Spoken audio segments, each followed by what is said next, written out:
font environ 800 grammes pour 1m10, 1m20 d'envergure. Ici, on les fait rouler en escadrille. Ils ont un vol lent, mais ils sont vraiment pourvus d'une très belle agilité. En effet, ils vont capturer les résistants sautés en l'air par les soigneurs. Par différentes techniques. 你看到没有？扔东西，你看，它在天上可以接东西。你看，哇！ Très agile, les Milans noirs, on peut les retrouver dans 4 continents. En Europe, en Asie, en Afrique, mais également en Australie,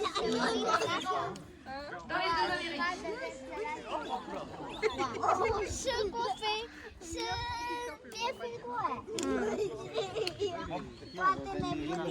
Alors, les Milans noirs font preuve d'une très belle agilité. Vous en avez peut-être aperçu chez vous l'été. C'est possible.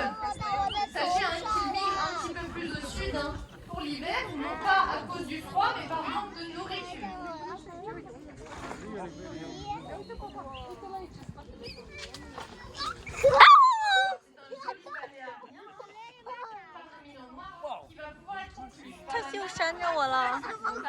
Il sera pas lancé en l'air devant, mais derrière le Milan.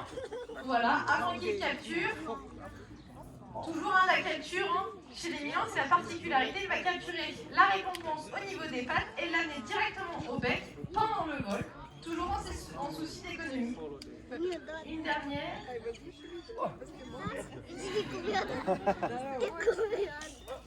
c'est parfait, presque bien exécuté. On peut... Encore une dernière. Ah bon. Eh ben, on va raconter une petite retournée acrobatique. Et c'est parfait pour découvrir. Tout d'abord, on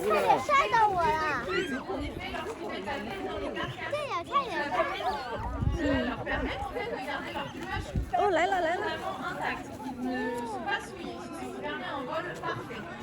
Ils peuvent également avoir une collerette de plumes qui leur servent de bavoir. La deuxième caractéristique, c'est qu'ils ont un bec rouge puissant. Un bec de 5 cm d'épaisseur. Enfin, leurs pattes sont complètement défendues de frein sur les 2 coques. 哇！从我头上飞过，好玩不？啊！差一点吓到我了！吓到我了！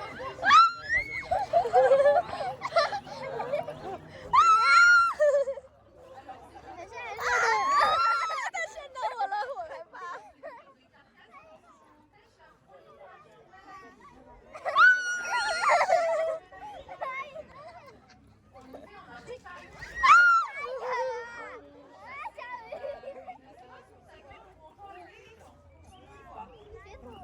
Et donc, lorsqu'il y a un canal, les petits servent du kebab. Donc, les braconniers peuvent très bien être vus par les gardes. Et donc, en fait, ils vont disséminer des cadavres. 我怕呀！我还想着美国我这儿啊，美国我有个梦。 Donc, les retours, pour leur évolution, va commencer à aller tranquillement.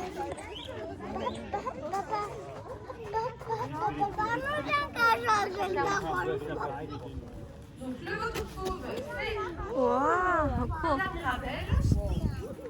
Si le vautour papillon, ou alors le vautour papillon, va juvénile. Il doit percevoir des animaux adultes dans le relief. 我要坐这儿。Ils vont rentrer sur un tour. 我打架了，你看上面打架了。 Alors parfois, il y a un petit peu de chamaillerie, on va dire, entre les espèces. Certains sont un petit peu plus dominants que les autres. 小都不来这边了。 Notre vautour à dos blanc. Voilà. 咋都不来我这边了？ Donc les derniers vautours pour rentrer tranquillement. 这样不讲道理啊。 Notre vautour à tête blanche et nos 2 petits vautours. Donc, il tape de manière vraiment très forte. Il utilise ses ailes en bouclier en fait pour se protéger d'éventuels d'éventuelles morsures de serpents. En effet, il n'est pas du tout immunisé contre le venin de ces serpents.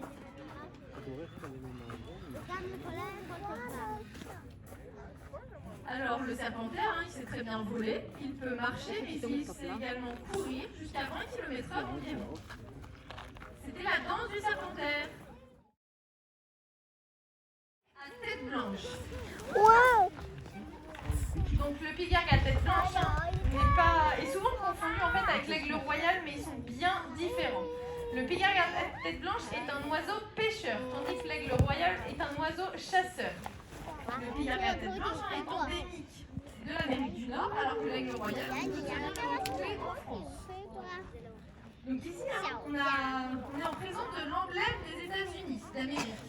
En effet, on peut le voir sur les armoiries des présidents des États-Unis, mais également sur le drapeau américain. Donc dans la nature, il va nicher le long des lacs les poissons dont les écailles pourraient être glissantes. Alors ne lui quittez plus les yeux, il s'en va, sort les pattes et capture. C'est parfaitement exécuté.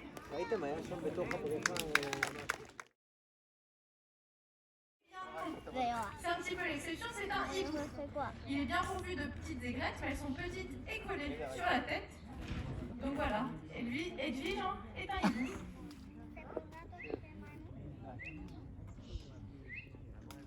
Donc ici, on entend toujours le petit sifflement que font les soigneurs pour rappeler notre enfant. Toujours avec ce vol totalement inaudible.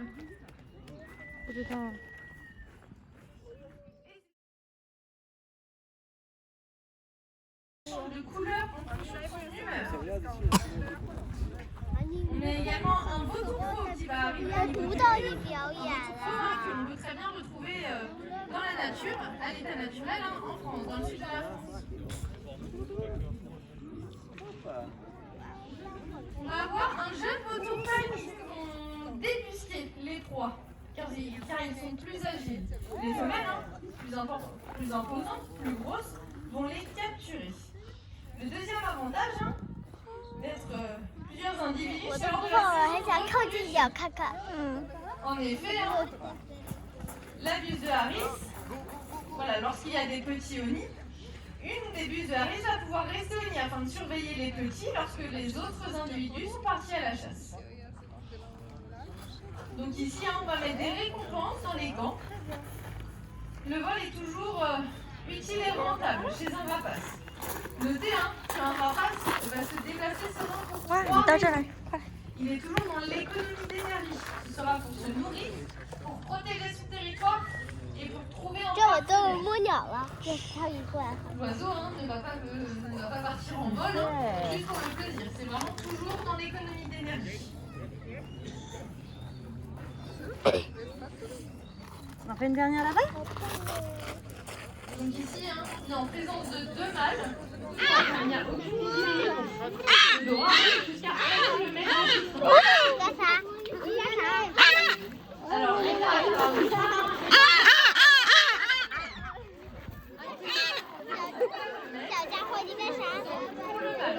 la femelle est très agile. En vol, mais très agile. Au sol, sur les gens. Alors, on va pouvoir accompagner notre lugu à tête rouge qui va faire un dernier appel. Et donc les caracara austral continuent leur tour. Ils n'hésitent pas à voler la nourriture d'autres individus ou encore de s'approcher très proche des humains peuvent se nourrir.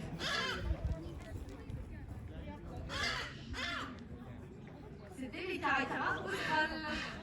Et elles arrivent, nos buses. Donc ici, on fait évoluer 2 individus. Alors, elles ne sont pas en couple.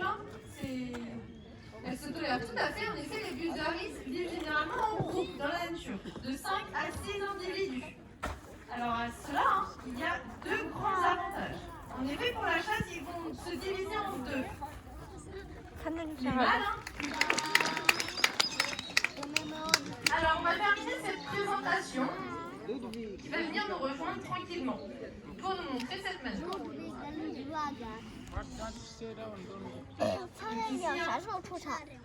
On n'est pas en présence d'un vrai œuf d'autruche, mais d'un œuf en plâtre. Et Ludwig est ici.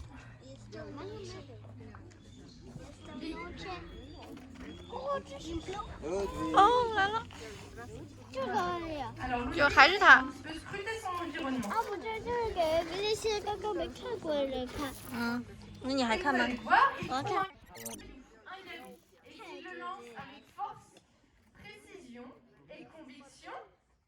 L'exercice ne devrait pas durer 1 heure. Alors je disais, ici on est en présence d'un œuf en plâtre, ce qui respecte totalement les dimensions et la forme d'un œuf d'autruche. On a dit force.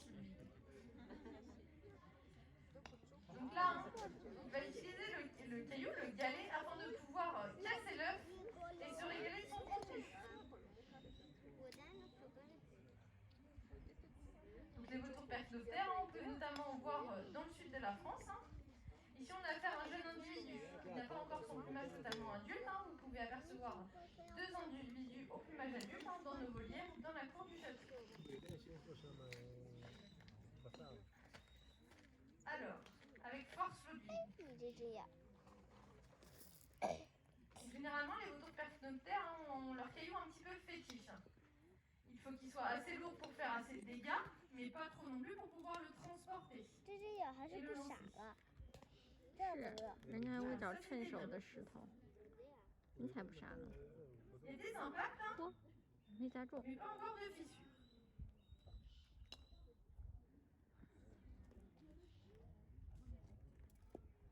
Alors Ludwig, contrairement à nos 2 autres individus, est toujours un petit peu en avance. Parfois, il faut un petit peu de précision, de force. Il faut être un petit peu plus patient. J'espère que vous n'êtes pas trop précis. C'est pas mal.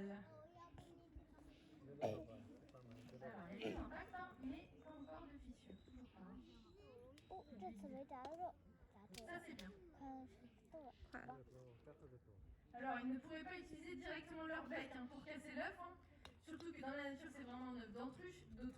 Impossible à casser au marteau, par exemple. Donc, il y a vraiment ce besoin d'outils pour casser l'œuf.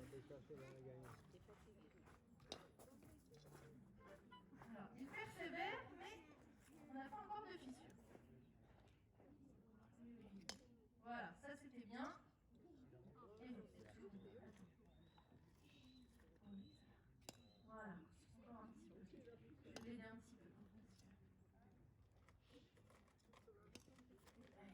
L'œuf est assez solide aujourd'hui pour Ludwig. C'est bien, on entend, il y a des bons impacts. Voilà, encore un. Ils résistent l'œuf aujourd'hui. Ils sont très solides. C'est pas mal, c'est pas mal. On a une fissure. 它不是一下就坏了，这个坏不了。它这个壳硬啊。 Oui. On y est presque. Un petit peu plus de précision. 哦，你看开了吧？